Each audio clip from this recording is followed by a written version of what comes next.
Olá a todos, a todas. A gente vai dar início à segunda parte do seminário da disciplina de Teoria e História da Arquitetura e Urbanismo 5, certo? Continuando os prêmios Pritzker da arquitetura. Na aula passada, nós vimos 5 grupos, certo? Nos anos de 2023, 2022, 2021, 2020, 2019. E hoje a gente vai dar sequência, né, a essas premiações, tá? E vamos ter início agora com a Vitória Kelly apresentando pelo grupo formado pelo Ismael e pelo Luan, tá? Então, Vitória, você tem de 10 a 12 minutos para apresentar. Pode começar. Boa tarde. A gente ficou com o arquiteto Dalquista Tossi. Como que falou, a equipe é Ismael Vitor, Luan Souza e Vitória. Ele é um arquiteto, urbanista e professor indiano, nascido em Pune, na Índia, em 1927, e faleceu em Ahmedabad, na Índia, em 2023, com 95 anos de idade. Ele é considerado um dos pioneiros da arquitetura moderna e brutalista no subcontinente. Ele fez graduação em 1947 em Mumbai. Ele fundou seu escritório, que é Vastulipa, em 1956, com mais 2 arquitetos. Em 1959, ele teve sua primeira experiência, que foi nos Estados Unidos, como pesquisador associado. Ele também fundou a Escola de Arquitetura em Ahmedabad, em 1960, que posteriormente ele se tornou um centro de treinamento em tecnologia ambiental. A partir de 1967 a 1971, ele foi membro da equipe internacional do TEM 10. Ele também colaborou com a Declaração de Direito do Habitat, que foi apresentada pelo governo do Irã, na Conferência de Assentamentos, e também participou do júri do PIX de 2005 a 2009. As suas influências. Entre 1951 a 55, ele estudou e trabalhou com Le Corbusier em Paris, como designer, e, posteriormente, ele passou mais 4 anos na Índia, supervisionando o projeto dele. Ele conquistou esse seu papel a partir de uma carta escrita à mão e foi mandada. A partir de 1962, ele também colaborou com mais de uma década com o Luiz Kahn, inicialmente com o Instituto Indiano de Gestão em Ahmedabad. Ele ganhou o curso em 2018, ele foi o primeiro arquiteto indiano a receber, com 90 anos de idade e com mais de 70 anos de carreira. O júri destacou que seu impacto na vida de pessoas de todas as classes sociais, com uma variedade de projetos desde a década de 1950. Ele dedicou, então, essa conquista a seu mentor, Le Corbusier, afirmando: minha obra são um reflexo da minha vida, filosofia e sonhos, com o objetivo de deixar um legado de excelência arquitetônica. Ele também ganhou a medalha de ouro real do Instituto Real de Arquitetos Britânicos em 2022, onde o comitê reconheceu seu profundo respeito pelas tradições arquitetônicas, clínica, cultura local e artesanato da Índia. A característica do arquiteto, ele é considerado uma influência oriental, um reflexo de séries de projetos simples e funcionais, além de destacar o conceito de sustentabilidade de uma maneira inovadora. Então, ele aborda o mais humanista nas suas obras, interação com o local, uso de materiais locais e técnicas de construções locais, experimento da arquitetura, e uma arquitetura mais tectônica em suas principais obras. O arquiteto ele é indiano, a maioria das suas obras estão localizadas na Índia e apresentam residências particulares, escolas, bancos, teatros e conjuntos habitacionais de baixa renda. Então, ele foi um dos pioneiros lá para a habitação social e concentração. Destaca o campus de escola que, em 1973, o Centro de Planejamento e Tecnologia Ambiental, em 1966, o Tacor Memorial, em 1971, e alguns. O primeiro foi o Centro de Treinamento e Tecnologia Ambiental, que posteriormente era uma escola, agora é uma universidade. Ela foi finalizada em 1966, está na Índia. Ela apresenta um conjunto de partes unidos entre os blocos, tem um diálogo local, a materialidade ela está à mostra da tectônica e tem um tesoura palete. A segunda seria a Estação Social de Aranga. Ela foi construída com um conjunto de mais de 80 mil pessoas, incluindo espaços públicos. Tem um diálogo local também, forma cívica de valores puros, e até uma preocupação com o clima local. A terceira seria a Mandar Gufa, que é uma galeria de arte subterrânea, unindo arquitetura e arte. Ela foi fundada em 1955. Ela apresenta uma estrutura que parece uma caverna e telhados com diversas cúpulas que se conectam. Dentro tem colunas irregulares que formam as árvores, e formas orgânicas é uma arquitetura biofílica que segue a ideia de algo na natureza, a estrutura em concreto e uso de fibra na coberta. Por fim, a tem maçã, que é um escritório de doce. Ela apresenta um edifício que descreve completamente a sua abordagem, apresentando a abóbora de concreto, a ritmo e harmonia entre os blocos. Também tem a tectônica da verdade, integração com a natureza, e isso simboliza a conexão entre natureza e arquitetura. E as referências. Vitória, obrigada. E, assim, que bom que ele ganhou o prêmio, né? Já com 90 anos, mas ganhou, já 70 anos de atuação, né? E viveu bastante. Faleceu com 95 anos, foi? Foi, 95. Nossa, viveu bastante, né? E que bom que também fora do circuito europeu, o indiano, né? Isso é importante. A gente viu o queré africano, mesmo morando na Alemanha, e agora ele, né, que também tem uma produção grande na Índia, mesmo tendo saído de lá depois, ter atuado em outros lugares. E também eu vi muita relação, e aí vocês mostraram direitinho, da ligação dele com Le Corbusier, né? Porque Le Corbusier trabalhou na Índia, em Chandigarh, e fez obras lá pela Índia. Então, deve ter sido nesse período que eles, né, tiveram essa aproximação, e ele pôde se relacionar com Le Corbusier. E a gente vê, assim, nessas obras mostradas, Vitória, esses arcos que desse último projeto, há alguns detalhes brutalistas, me lembram muito Le Corbusier na fase dele brutalista, porque Le Corbusier ele foi do primeiro momento do brutalismo, e trabalhou naquele período com a famosa Catedral de Rochin e também com a Casa Jaú, que era abobadada, assim como essa da foto, em concreto, uma casca, né, abobadada em concreto.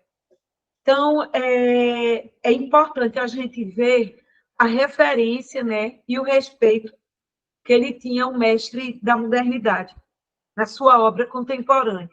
E bom trazer também notícias de países que estão fora do circuito, porque geralmente os livros, os sites, eles às vezes enaltecem muito os grandes centros e deixam a países, cidades, né, pessoas periféricos, entende? Como sempre tivesse que ser Londres, Paris, Milão, não sei o quê.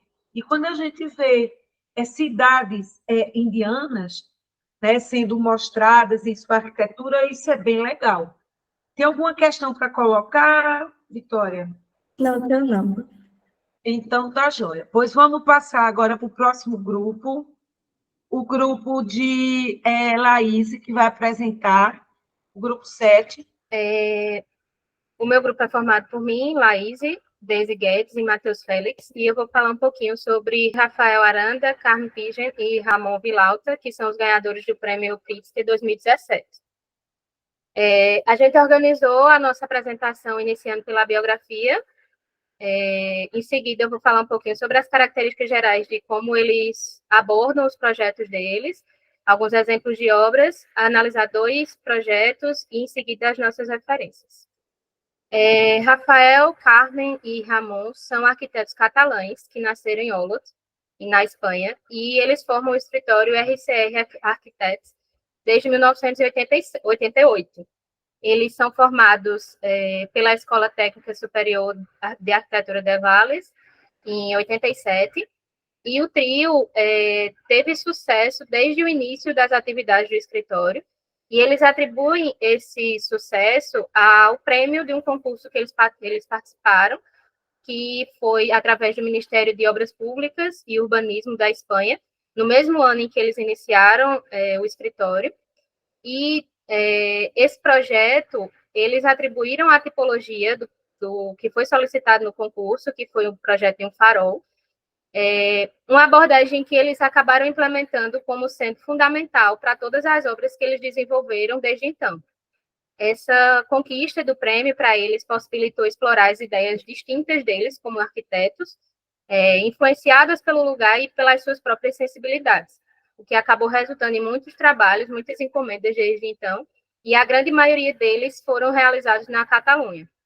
Recentemente, eles receberam uma visibilidade e elogios internacionais, e foi a partir daí que eles decidiram também se aventurar para além das fronteiras da Espanha e começaram a projetar em outros países europeus.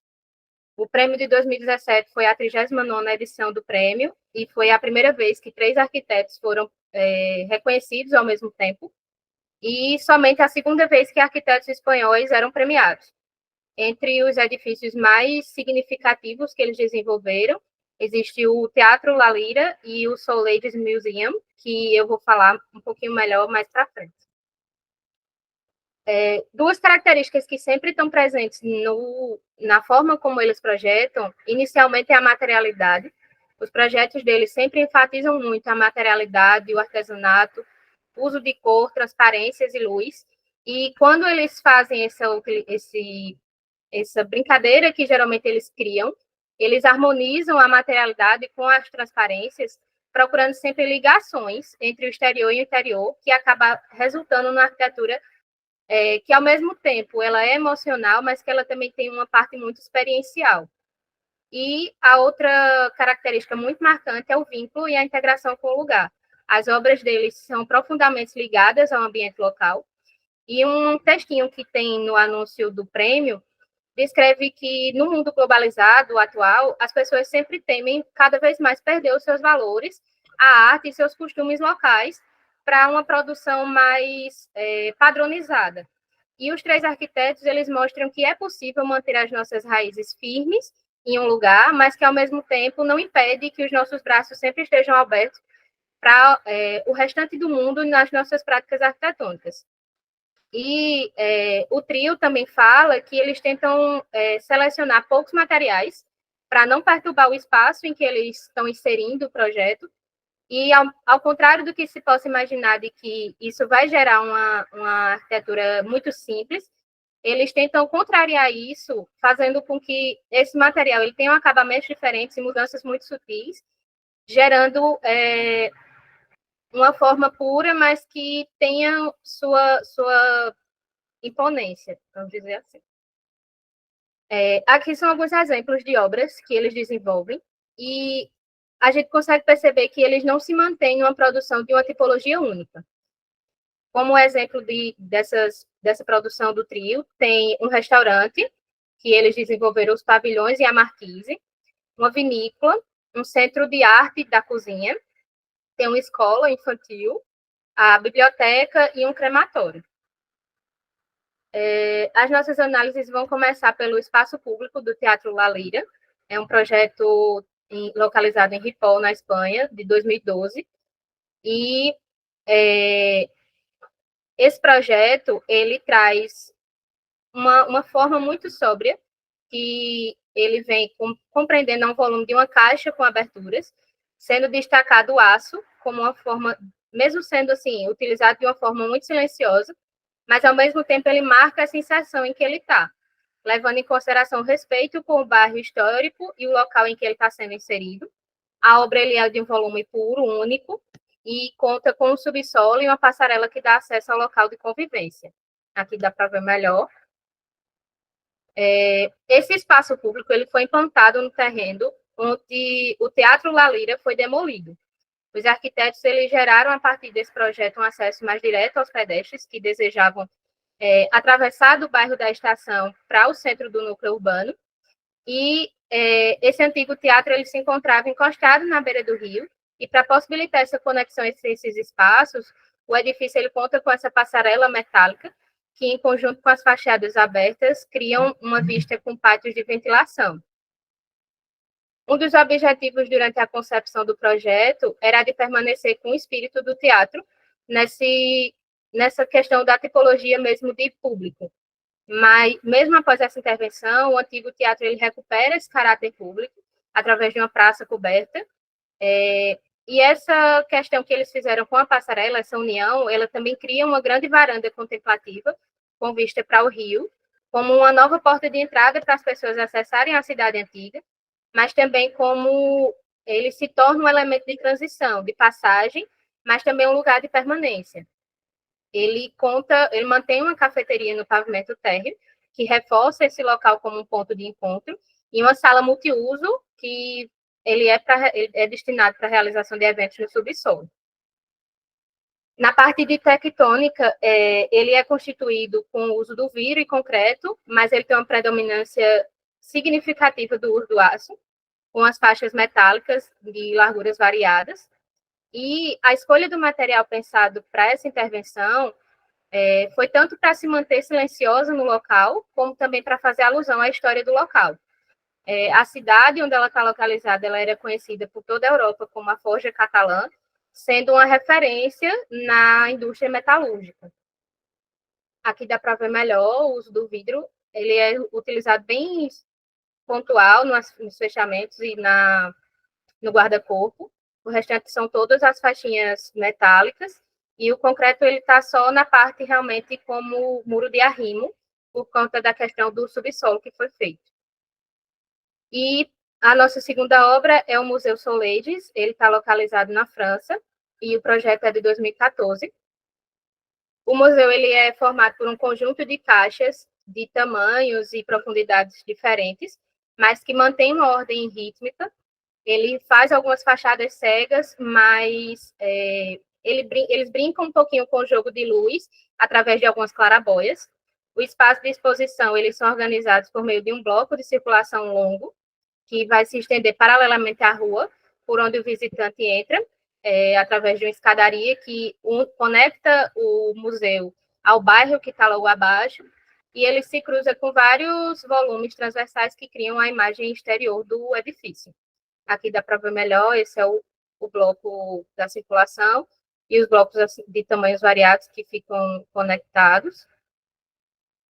Ele mantém uma integração sofisticada com o entorno, ele está inserido em um parque na cidade, que está próximo a uma catedral gótica, e ele se torna visível através das árvores desse parque, que domina o tecido urbano.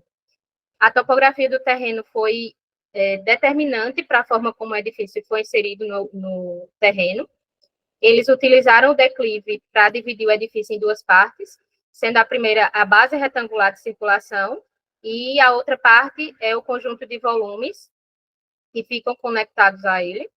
Aqui dá para ver melhor, esse bloco todo é o de circulação, e os outros blocos que ficam conectados, a escadaria que dá acesso. Essa parte é uma parte interior do museu, e ele está localizado na cidade onde Pierre Soleides, que nasceu em 1919, é o artista que foi dedicado ao museu, e ele dispõe os espaços da galeria, aqueles blocos transversais, de um modo que eles atendessem aos requisitos de diferentes tipos de exposição das obras. O espaço ele mantém uma área na parte de trás, que é protegida da luz, onde estão exibidas as obras mais sensíveis. Os 3 pavilhões mais altos exibem importantes obras, como os vitrais, que o artista desenvolveu, suas primeiras pinturas e umas obras que ele fez em grande escala.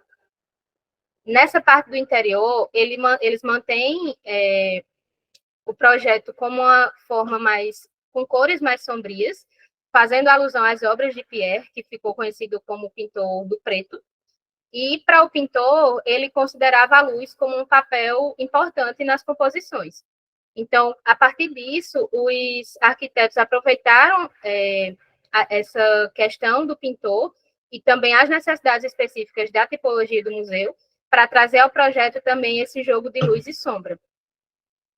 E, por último, a questão da tectônica desse projeto, eles fizeram uso de 2 materiais para compor a obra, que foi o vidro, ele foi utilizado também só nos fechamentos, e o aço cortem, que é toda a parte da vedação do ambiente, que é o aço que dá essa aparência de mais enferrujada. Mas, mesmo com essa questão, ele tem uma durabilidade considerável. Por último, as nossas referências. Isso. Obrigada, Laís. Esses 3 arquitetos, né, eles são realmente fantásticos. Eu tive o prazer, a oportunidade de conhecer algumas obras deles lá em Barcelona, quando eu fiz lá o doutorado. E eles nasceram lá, numa cidadezinha lá em cima, subindo de Barcelona para a França. Ela fica perto da província de Girona, que é uma cidade antiga, muito bonita, da Catalunha, que a Catalunha é formada de Barcelona, Tarragona, Lérida e Girona. São 4, sabe, cidades que formam a Catalunha. E essa Girona fica mais pertinho ainda da França. Por isso que eles, né, atuam muito ali na região do norte da Espanha, né, fazendo divisa com os Pirineus, que é uma cadeia de montanhas. Lá em Barcelona, na última vez que eu fui, eu fiquei curiosa para ver a obra que eles ganharam, o Pritzker, que foi aquela biblioteca de Santo Antônio. E aí é uma biblioteca que usa também essa materialidade. Eles usam muito aço, como você falou, e também eu tinha visitado anteriormente, em uma outra ocasião, lá perto de Girona, um parque que eles tinham feito, muito bonito, e o parque era cheio de desníveis, com placas de aço cortem, porque a gente vê que também eles trouxeram essa coisa do aço cortem para os projetos dele. Né? Tanto que esse museu que você mostrou, que é lindo, o Museu Soulages, né, dedicado ao artista, ele tem esses grandes painéis, né? E eles são muito bons.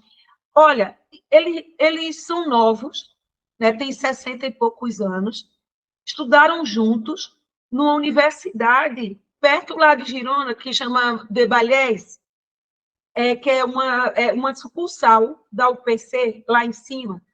E eles têm uma frase, eu estava vendo, que eles dizem assim, eles nunca ficaram preocupados em ficar dando satisfação para o mundo, eles sempre viveram mais no lugar deles, no canto deles, sem se preocupar muito com crítica, com estrelismo, né?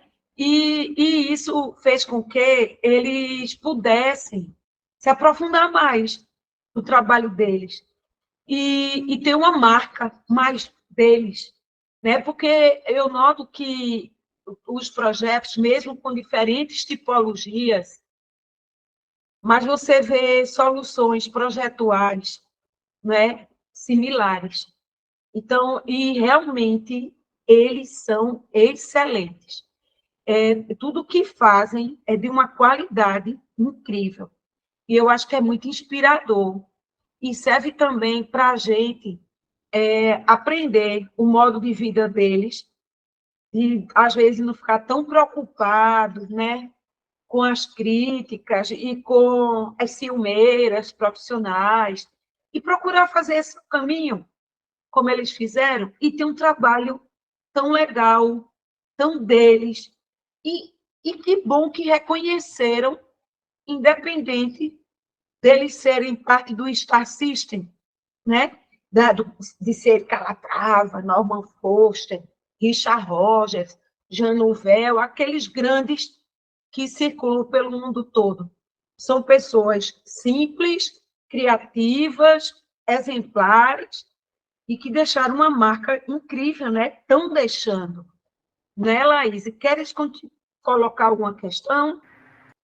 Só uma coisa, professora, que me chamou muita atenção, assim, durante as pesquisas, que eu gostei bastante e me lembrou muito a aula de Lelé que a senhora falou, como a Sim, senhora explicou, que quando eu estava analisando o projeto do teatro, do espaço sim, público, eles também sim, têm uma riqueza de detalhes. Eles detalharam pecinha por pecinha de como eles queriam a montagem, de como eles queriam a pecinha feita para fazer as aberturas, o jogo de luz. Isso me lembrou sim. muito Lelé. E foi uma coisa que eu achei muito interessante. Toda essa preocupação do detalhe deles, a forma como eles realmente tanto tentam trazer o que eles acreditam da arquitetura, mas ao mesmo tempo respeitar a necessidade do local e de como ele está sendo inserido. Eu achei isso muito, muito interessante e muito importante deles, da produção deles. Atenção ao detalhe, né? É, Eu acho que isso, sabe, Laís, eu notei muito isso lá na Catalunha. A Escola de Arquitetura Catalã, né, tanto é que sabe que é a Escola Técnica Superior de Arquitetura de Barcelona, onde eu fiz o doutorado, quanto essa ETSAV, que é a Escola Técnica de Arquitetura do Ballès, de Ballès, elas são ligadas à Politécnica da Catalunha, que é muito voltada à tecnologia dos materiais, ao detalhamento, à questão construtiva, sabe? Então, a gente vê que eles trazem, né, isso da formação deles, esse olhar atento ao detalhe. Tá joia? Obrigada, Laís. Vamos passar, então, para o obrigada. próximo grupo. Tá. Boa tarde, a gente ficou com o ganhador do Pritzker do ano de 2016, que foi Alejandro Avarina. A biografia dele é que ele nasceu em Santiago, no Chile, no ano de 1967, estudou na Faculdade de Arquitetura, Desenho e Estudos Urbanos da Universidade Católica do Chile, que é a UC, fez pós-graduação na Itália e ele ficou conhecido no mundo todo por causa que a arquitetura dele era engajada socialmente. Então, ele era muito focado nessas questões sociais e reduzir a desigualdade social.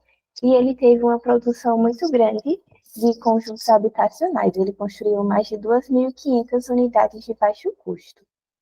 A trajetória dele, o primeiro concurso que ele participou, ele perdeu, mas no outro ano ele ganhou um prêmio para projetar a Escola de Matemática da Universidade Católica. Ele também projetou a Escola de Medicina, a Escola de Arquitetura e o Centro de Inovação Anacleto Angelini. Ele atuou como professor em vários países, como Estados Unidos, Inglaterra e Itália, e ele faz parte de vários conselhos de caráter urbanístico. Dá para perceber mesmo na atuação dele que ele tem muito essa questão social, ele é bem focado no social, nas interações humanas. Em 2010, ele passou a ser membro da RIBA e ele é considerado um dos 20 heróis do mundo pela revista Monóculo. Ele contribuiu também para o Rio +20 e antes de ganhar o Pritzker em 2016, ele foi jurado 2 vezes, em 2009 e em 2015. E atualmente ele é diretor executivo do Elemental. Os princípios executivos de Alejandro Avarena é que ele projetava ao mesmo tempo buscando a beleza e funcionalidade. Então, ele sempre buscava deixar os dois juntos assim. E ele gostava também bastante de fazer uma síntese de todos os problemas espaciais que tinha naquele projeto para poder, no caso, para ele resolver com o projeto.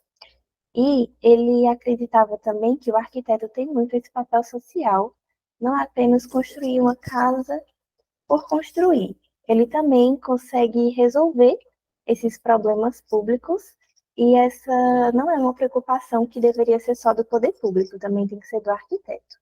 Ele projeta a habitação de interesse social por meio da autoconstrução progressiva e a construção dele, ele constrói tentando reduzir o impacto dessa desigualdade social e econômica nas áreas urbanas.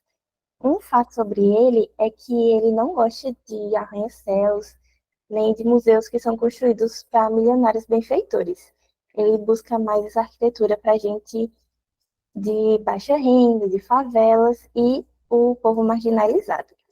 E ele também tem uma filosofia arquitetônica que é muito do urbanismo, que é incluir a comunidade no processo. Então, ele sempre busca a opinião da comunidade para poder fazer os projetos.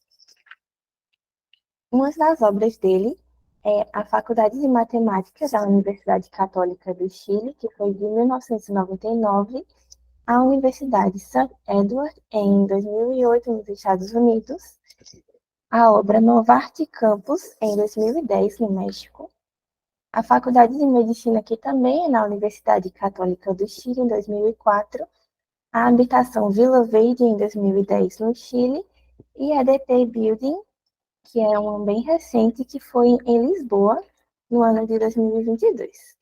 O primeiro projeto que a gente escolheu foi o projeto Quinta Morro, que foi no Estudo Elemental em Iquique, no Chile, de 2001 a 2004. Só por essa imagem já dá para ver que é numa área que foi, que no caso era bem marginalizada, analisando pelas dimensões. A primeira, a espacial interna e externa, ele tinha como objetivo fazer a habitação para 100 famílias.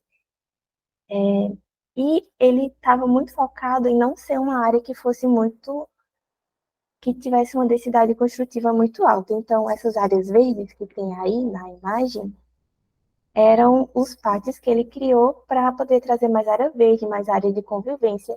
Ele focava muito nessas áreas de convivência nos projetos dele. Aí tinha duas tipologias, a casa 1 e a casa 2, que era duplex, e a casa tipo 2, que era para a classe média, só era construído 50%. Então dá para ver aqui que esse é o terreno, mas apenas 50% era construído no terreno, exatamente por causa dessa questão da densidade. Aí dá para ver que o terreno é esse todo, mas ele só construía metade. Aqui também. E ele focava muito nessa pureza construtiva, para também não destoar muito do entorno. Aqui mostrando mais o módulo das construções e por dentro, que ele deixava o material exposto, era bem brutalista, e também a madeira com todas as texturas, então ele deixava bem cru mesmo. Aqui dá para ver mais os tijolos aparentes e também a textura da madeira no corrimão. E o interior, que cada morador decorava do seu jeito. Aí a segunda é o Centro de Inovação, que é na Universidade Católica do Chile, do Estudo Elemental em Santiago, no Chile, em 2014. Aí esse prédio já é um prédio mais alto, não é de habitação social. Ele tem uma implantação limpa, não tem muros e nem tem obstáculos. A planta dele é modulada, mas ele não sobe o prédio todo reto assim, ele faz alguns deslocamentos. Então dá para ver aqui que ele cria esses vazios, mas é como se ele deslocasse assim, como blocos. Tem pé direito de triplo e as janelas são recuadas. Aí nesse meio, que é aqui em verde, ele cria esse átrio para poder ser a circulação. Aí na dimensão funcional, ele pensa em, assim, ele pensa já, ele projeta já pensando nas mudanças que podem ser feitas e também qualquer renovação que pode ser nesse edifício. Já que ele é simples assim, só tem alguns vazios, você pode fazer qualquer modificação nas fachadas.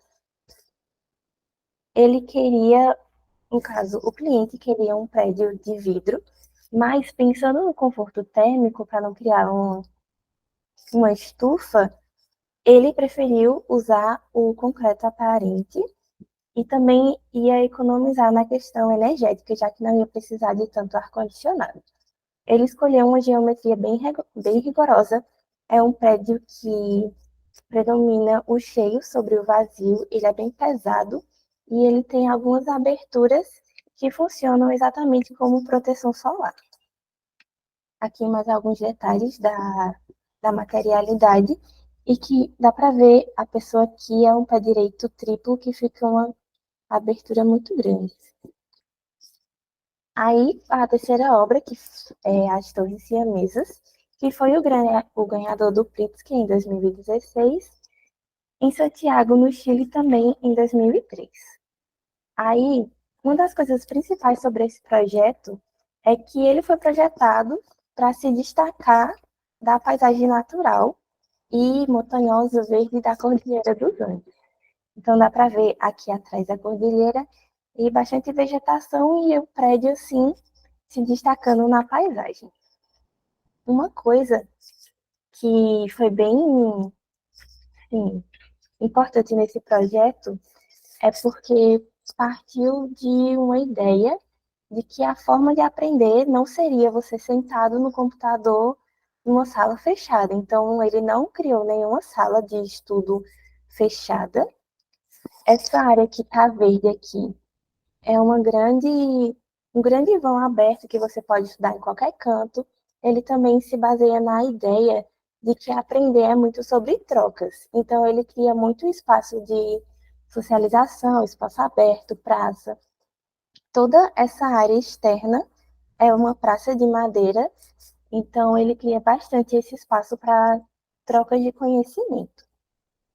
Ele tem esse centro aqui modulado, que é o core e os serviços.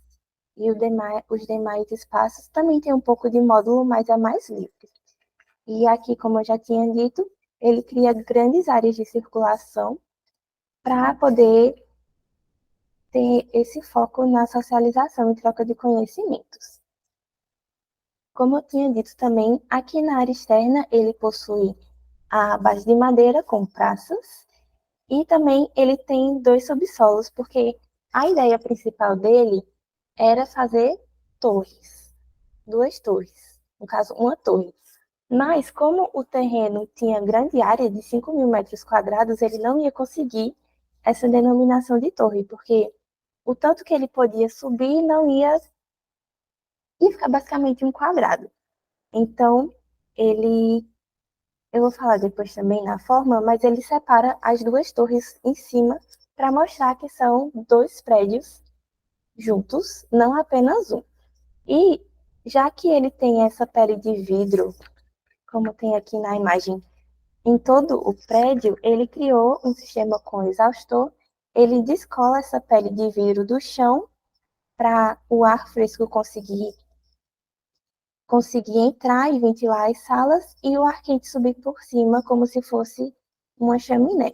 Então ele abre toda a pele de vidro aqui na parte de baixo para criar esse exaustor. Aí nas salas, aquelas mais abertas que eu tinha dito, ele tem já aberturas que vão do teto até o piso, mas como é um prédio com esse foco na informática, que usa muito computador, não pode ter uma iluminação tão grande. Então, ele deixa essas janelas mais na diagonal para não ter uma iluminação tão direta. Aí você consegue ver a paisagem e, mesmo assim, o trabalho não é prejudicado. Aí eu coloquei alguns croquis que ele fez das torres, então dá para ver que essa parte da base Até o 7º pavimento é toda junta, mas lá em cima ele separa. Como eu tinha dito, para mostrar que não é só um prédio, já que ele queria que trouxesse mais essa imagem de torre, ele divide os 2 prédios lá em cima para deixar clara essa separação. E sobre a tectônica, ele sempre tem uma tectônica bem definida, e nesse prédio ele usa muito vidro e madeira, além da estrutura metálica, né, para segurar essa pele de vidro, que é bem grande, e para iluminar ele usa o vidro. E todos os corredores, no caso, os corredores são esses espaços entre a pele e o prédio em si. E é tudo focado na socialização de quem frequenta esse prédio. E é isso.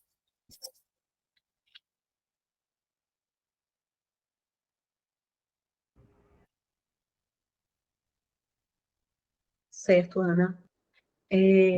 Reforçando que o Alejandro, né, Aravena, o forte dele, né, ele é conhecido internacionalmente pelos projetos na área de habitação de interesse social. Inclusive, eu coloquei aqui para vocês, no chat, que vocês podem baixar gratuitamente, certo? 4 projetos de autoria dele, porque ele disponibilizou para que toda a sociedade pudesse ter acesso à arquitetura de interesse social, que a gente chama aqui no Brasil ABS. Né? Ele é um dos maiores especialistas no tema, e ele já construiu mais de 2.500 tipos de moradia, de habitação de interesse social. Então, é importante que quem for fazer estudos nessa área, quem for fazer TCC ou entrar pela área de habitação de interesse social em mestrado, em pós-graduação, que estude mais, né, Aravena. Um cara novo, com 50 e poucos anos, com uma trajetória brilhante, né, inteligentíssimo, super preparado. Ele é professor também, lá no Chile, e já foi professor visitante, né, em tantas universidades aí pelo mundo, né? Então, ele é muito articulado, ele tem esse trânsito, né, por elas universidades e pelo meio, e tão jovem foi premiado pelo Pritzker, porque a gente vê que o Pritzker, muitas vezes, premiava já arquitetos idosos, como estava já o Niemeyer, como estava pouco indiano que nós vimos, né, e outros, que já estavam bem maduros. Mas ele não, ele ainda jovem, né, conseguiu esse feito, essa premiação. É um arquiteto sul-americano, tá?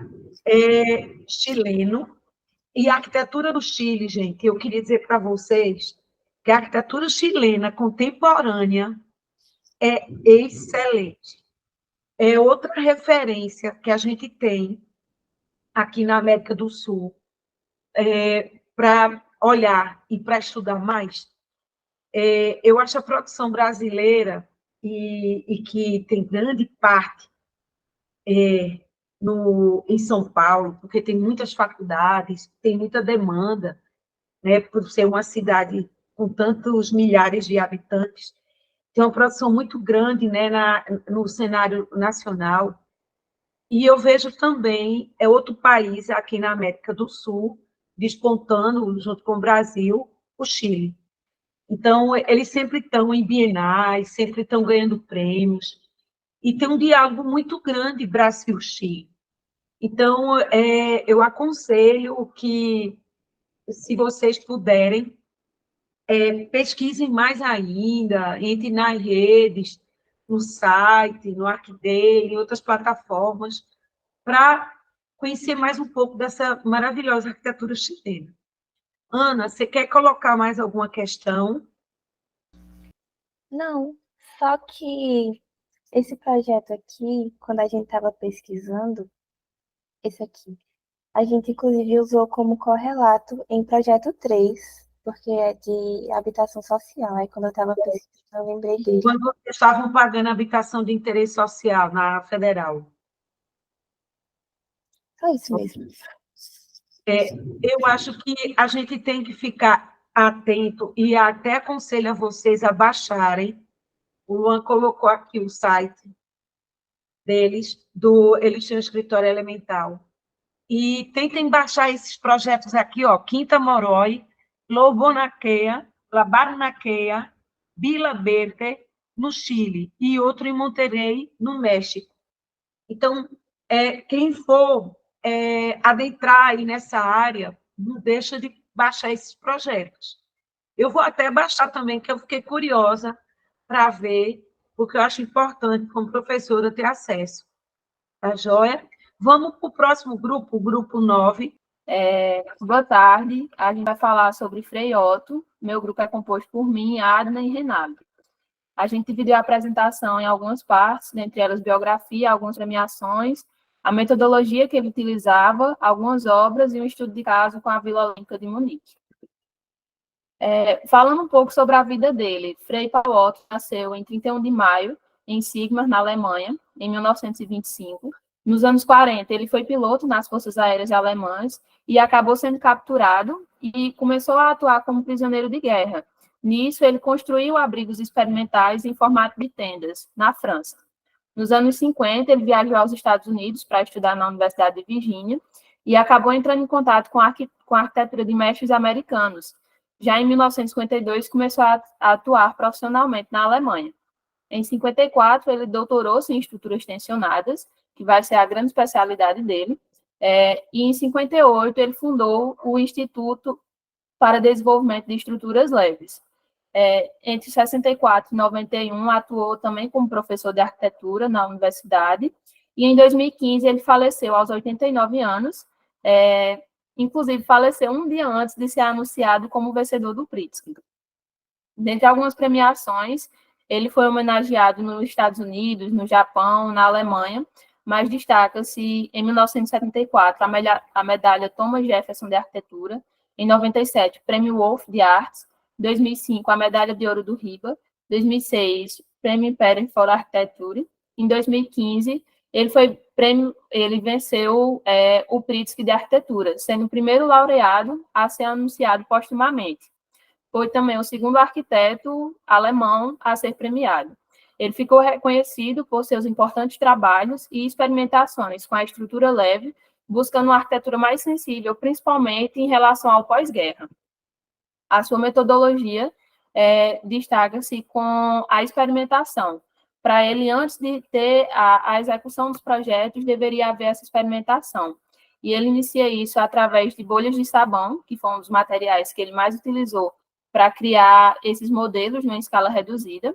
E com o Instituto, ele procurava sempre desenvolver pesquisas que estabelecessem analogias entre as possibilidades construtivas e alguns elementos da natureza, como, por exemplo, teias de aranha, asas de libélulas, ou então até mesmo as próprias bolhas em formatos diferentes.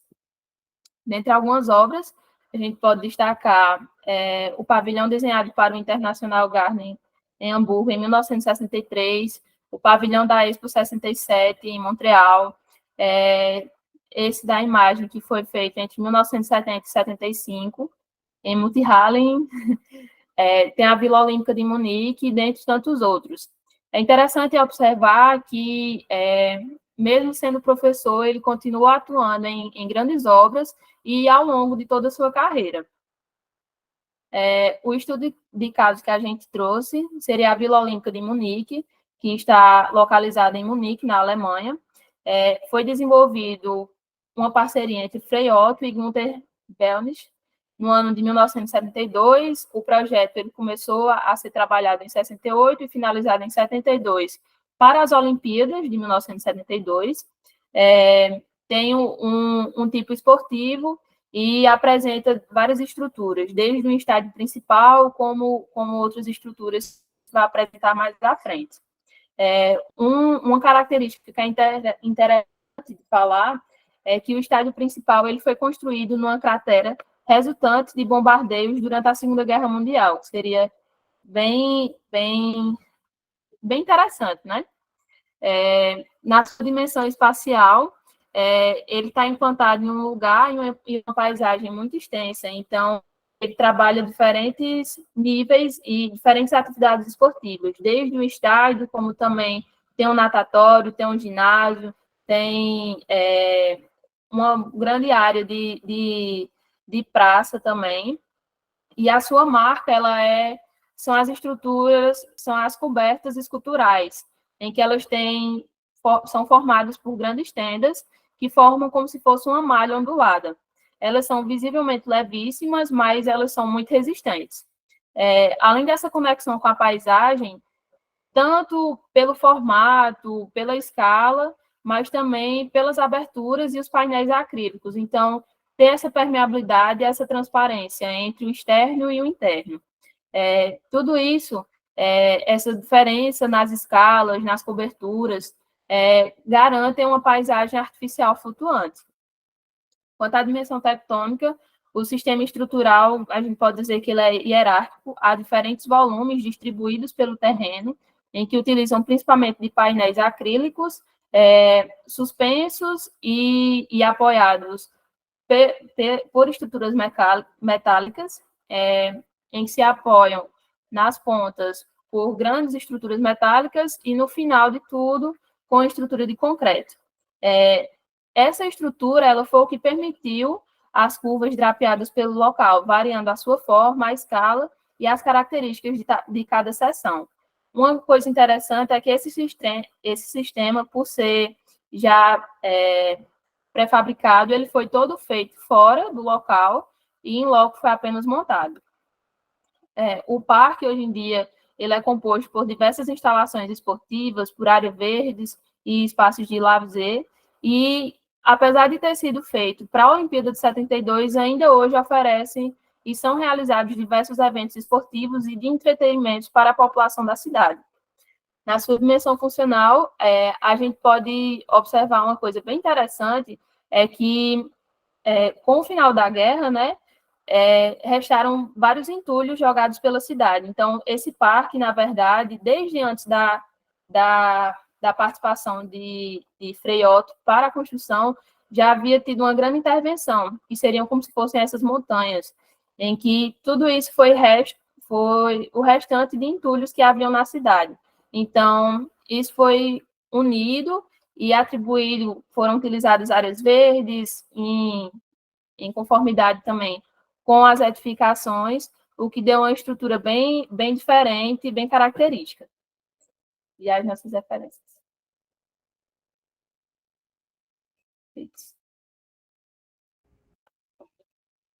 Oi, Maria.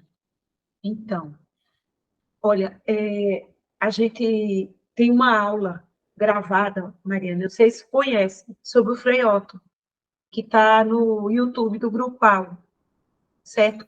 Ele realmente foi incrível, assim, porque ele era tipo pesquisador de formas, de estruturas, né? E ele entrou na história com esses seus estudos análogos, de analogia, de formas orgânicas, para inspirar as formas arquitetônicas. Então, essas coberturas, como a de Munique, do estádio, para a Olimpíada, e outros projetos, tudo inspirado em experiências que ele fazia, tipo, antes no laboratório da universidade, ele pegava uma tela, ele observava uma teia de aranha, sabe? Ele era, tipo assim, um pesquisador, professor Pardal, da arquitetura, e ele ficava testando a água naquela malha para ver se aquilo poderia ser transformado em outro sistema estrutural e de cobertura. Ele trabalhava muito arquitetura e estrutura. E essas soluções, né, são bem assim resultantes dessa inquietação que ele tinha com a forma a nascer através da solução estrutural.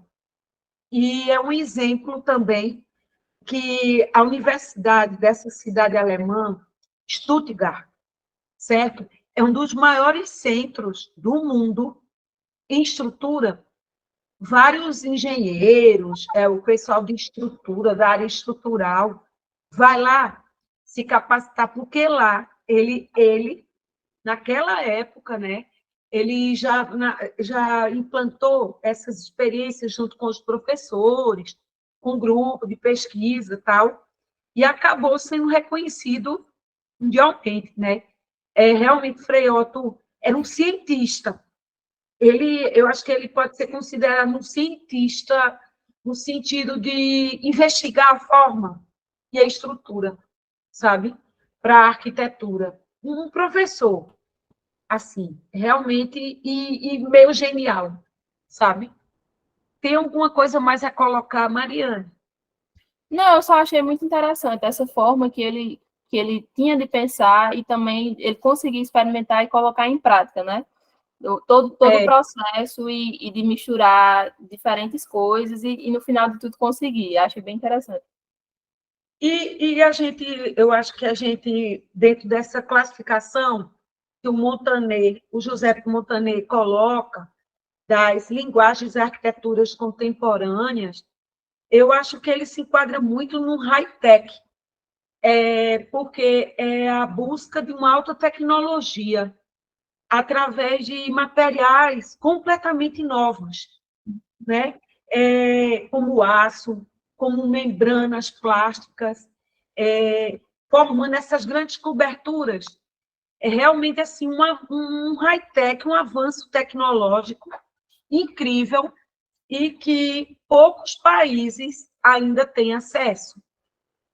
E o Brasil, eu gosto sempre de fazer o contraponto com o Brasil, fica um pouco distante dessa realidade, porque a alta tecnologia, assim, mais cara, né, com alto custo, a gente ainda não está nesse nível, né? Porque nós temos outras prioridades sociais e o Brasil acaba se identificando muito, por exemplo, eu acho, do que a gente está vendo aqui esses dias, do trabalho de um Queré, de um trabalho do Aravena, né? Do que, assim, claro, é maravilhoso, mas é um pouco distante da nossa realidade prática, né? Do dia a dia, pelas nossas condições econômicas nacionais, com tantas dificuldades sociais que a gente tem. Pois tá, joia, Mariane, obrigada. E vamos agora para o último grupo. Então, tem o Max, tem o João e tem a Beatriz. E o Max vai apresentar para a gente. Então, boa tarde. Nós vamos apresentar uns trabalhos no seminário sobre Chiqueiro-Pan, que é o trabalho do curso da disciplina de Teoria, História da Arquitetura e Urbanismo, e o nosso grupo formado, como eu falei, Beatriz, João Vitor e eu, Max Manuel. Então, nossa metodologia foi a pesquisa bibliográfica por diversos artigos e sites na internet, e também a gente utilizou os PNUs. A análise das dimensões foi desenvolvida pela professora Afonso em 2019, como forma de detalhar algumas obras que nós selecionamos.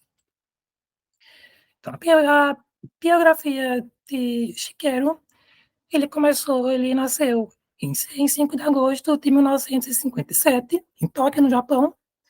Desde pequeno, ele era criativo, os seus pais sempre estimularam ele a criatividade e as artes, e ele se interessava especialmente na carpintaria tradicional japonesa.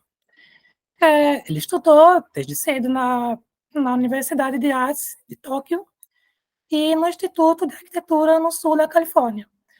E, por fim, ele se formou na Escola de Arquitetura de Cooper Union, também na Califórnia, em 1984. Em 1985, ele criou seu escritório Shigeru Pan Architects, e no início da sua carreira, ele trabalhava bastante com instalações de exibição de arte, como curador na Tokyo Axis. E em uma dessas exibições, ele teve que desenvolver uma estrutura que fosse leve, e ele desenvolveu essa estrutura de papelão, que acabou se tornando um tema que ele utilizou bastante em suas obras ao decorrer do tempo, e que ele acabou se tornando bastante famoso pelo uso desse material que ele desenvolveu.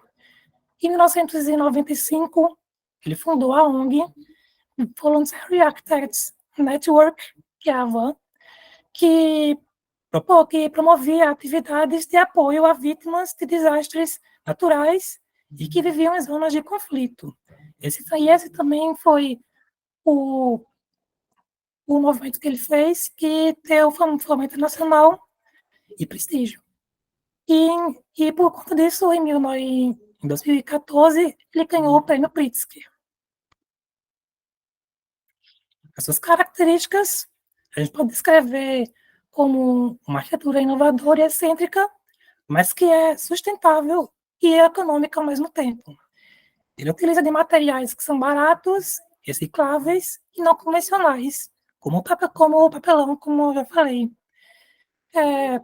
Essa catedral, na foto, é a catedral da Nova Zelândia, que ele construiu após a cidade ter sido atingida por um terremoto e a catedral original ter sido destruída. Então, ele construiu essa nova catedral temporária no lugar, e utilizando a estrutura e a coberta de papelão. E esse caráter temporário da arquitetura efêmera é uma característica também bastante presente na sua arquitetura. Então, como eu falei, ele é muito famoso pelo trabalho filantrópico. Esse interesse começou em 1995, após um terremoto na cidade de Kobe, que despertou o desejo de poder ajudar de alguma forma as vítimas. Então, utilizando desses materiais baratos e leves que ele desenvolve, ele consegue produzir esses apegos temporários nessas zonas para ajudar as vítimas de desastres e em locais que estão acontecendo conflitos e guerras. Agora, os principais, ele tem bastante obras. O escritório dele é bastante ativo. Alguma das obras mais que a gente pode citar seria o Pavilhão do Japão, na Expo 2000, que é essa foto que está ao lado. E também o Pavilhão Pompidou de Metz, que é o que a gente vai destrinchar em breve, a partir de agora. Então, o Centro Pompidou de Metz é um museu e a exposição de arte foi feita no ano 2010 em Metz, na França. Ele foi um local escolhido para ser uma extensão do Centro Pompidou de Paris, mas na cidade de Metz. Ele ganhou o concurso, foi feito o concurso e ele ganhou esse projeto. De acordo com o arquiteto, ele fica localizado numa área próxima à estação de trem, no Metz, fica próximo do limite entre a França e a Alemanha. É uma estação de trem, é uma estação bastante antiga, no estilo neo-românico, que foi construída na época em que Metz era uma ocupação alemã. E também fica próximo ao centro da cidade. Então, ele utilizou várias vistas que molduram vários pontos da cidade, como visto nessa imagem. Então, ele aproveita tantas vistas do centro histórico, mostrando a catedral, como também a estação. Analisando essa versão formal, a gente percebe que o museu ele é formado por diversas por diversas formas geométricas, como paralelepípedos, círculos, e essa coberta no formato de octágono, que se adequa aos demais volumes como se ele fosse um tecido. Essa coberta que é formada por essa trama formada por diversos outros octágonos e triângulos.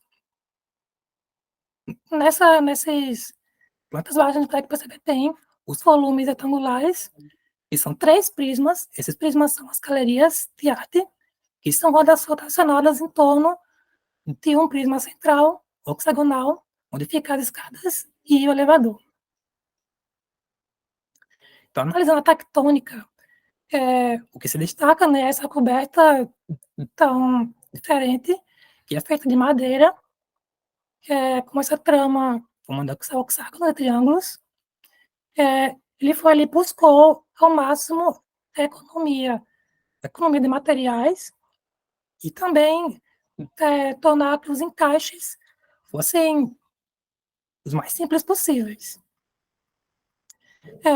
Mas também há outras estruturas metálicas e as peles do museu são compostas por venezianas de vidro que podem ser facilmente removidas. Ele buscou criar espaços funcionais que se articulassem entre si.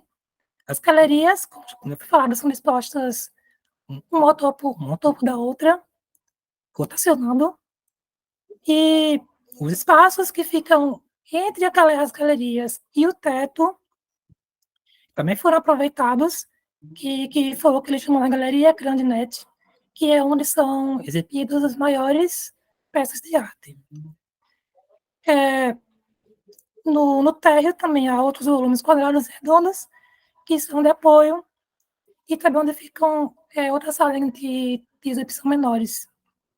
E também e a área coberta no térreo é aberta para o público geral de graça.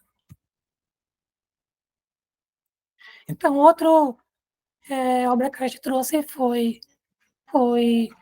a Escola Temporária de Hualien, que é um exemplo bem extremo em comparação com o que a gente acabou de mostrar. Porque a gente queria mostrar também um exemplo dessa arquitetura social filantrópica. Então, essa é uma escola que foi construída na China, na cidade de Chengdu, em 2008, após também um desastre de terremoto. A escola original ela foi completamente destruída, e essa nova escola foi construída por cerca de 40 dias, e foi construída pelos próprios estudantes da universidade local da China e do Japão.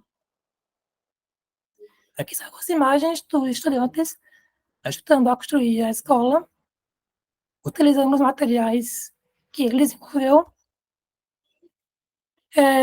Como é possível ver, a escola ficou localizada num bairro bastante carente, de classe baixa. Então, o uso de materiais baratos e leves foi essencial. E os volumes, como é possível ver, são bem simples. São formados basicamente por 3 prismas que estão colocados paralelamente, e a coberta em formato de triângulo, de 2 águas. A tectônica, o material usado são os tubos de papelão, e para as fundações, eles utilizaram a própria fundação da escola antiga. Porque como a escola antiga está totalmente não utilizável, eles demoliram e utilizaram a fundação original. Então, subiram os pilares de papelão e, sim, as cobertas, como é possível ver nesse esquemazinho, eles abriram círculos nas cobertas para permitir que entrassem a luz natural, e utilizaram a telha translúcida, que era feita de policarbonato corrugado. Aqui são alguns croquis do arquiteto. E a sua função, os prismas, né, estão localizados 8 salas de aula, como também as áreas da direção da escola, e entre as salas de aula ficam esses pátios, que são usados como parquinho e varandas para as crianças brincarem. E é isso, as diferenças. Obrigada, Max.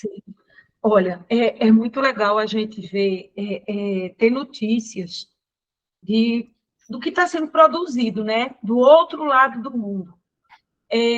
Porque a gente sempre tem discutido nas nossas aulas que, infelizmente, a produção bibliográfica sobre a arquitetura produzida nos países orientais chega muito pouco a gente, né?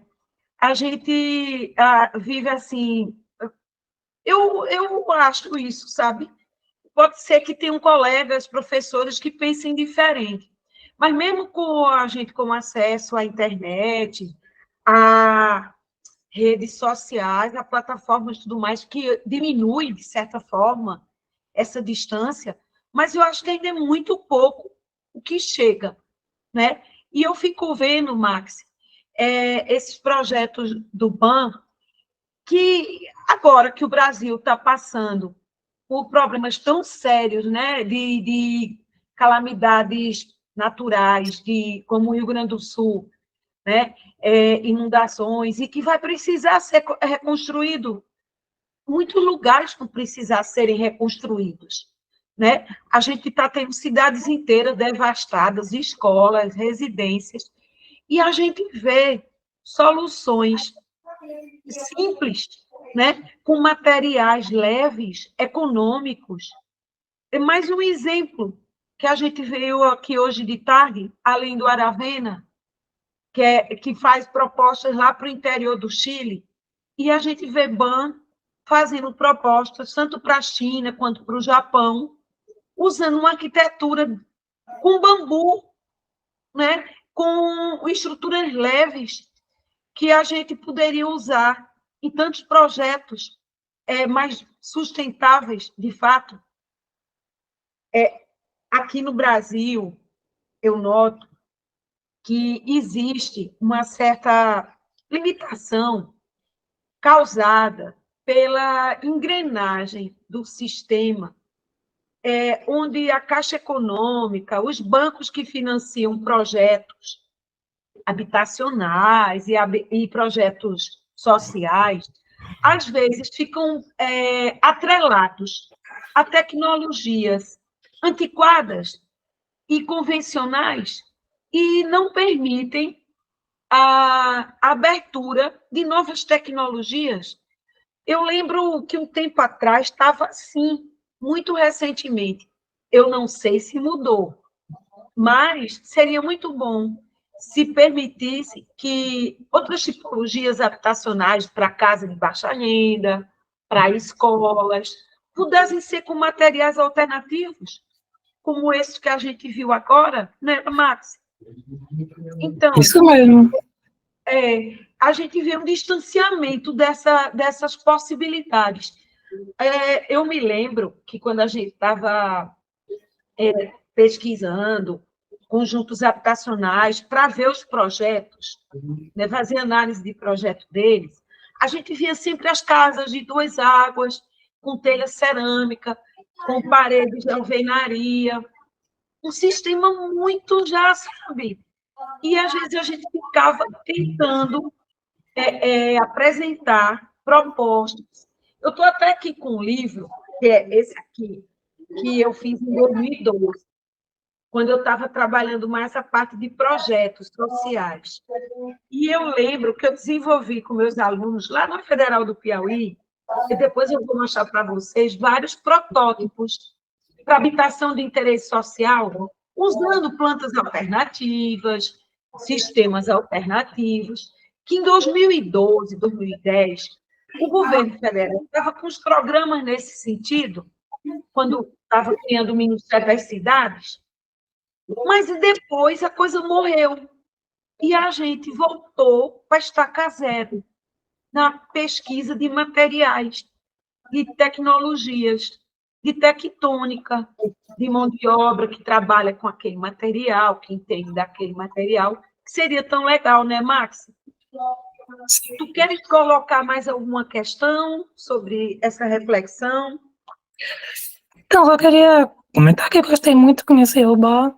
Com certeza é um exemplo muito interessante, e é muito interessante ver como um arquiteto que tem uma excelência tão grande, consegue produzir obras tão grandes, tão monumentais, também tem esse olhar social e consegue utilizar todo esse conhecimento e técnicas no contexto social e no contexto filantrópico, que com certeza ajudaria muito no contexto brasileiro e da América Latina. Verdade. E eu acho que é um exemplo para a gente, né? A gente que está vivendo nesse mundo com tantas carências e que nosso país, com regiões tão ainda pobres, que precisam tanto de apoio e boas obras e bons projetos, a gente vê com esse seminário que muito dos PRITs ganhos, né, foram consequência de projetos de ação social, não é? E principalmente na tarde de hoje. Dos 5 que a gente viu aqui, 2, né, estavam bem ligados a essa questão. Então, eu quero agradecer, Max, obrigada, e também agradecer a todos os alunos, a grupos que apresentaram o seminário, tá certo? E a gente encerra aqui essa rodada sobre os PRITs, que, né, nos últimos 10 anos. É só um spoilerzinho, né? Porque cada um desses personagens tem muito por ser estudado. É só um lembrete, só sabe, uma recordação para a gente retomar esses temas, né, dessas premiações, e tentar sempre fazer um paralelo com a nossa realidade social, econômica, cultural, tecnológica brasileira. Tá joia? Obrigada, pessoal. E vou encerrar aqui a gravação.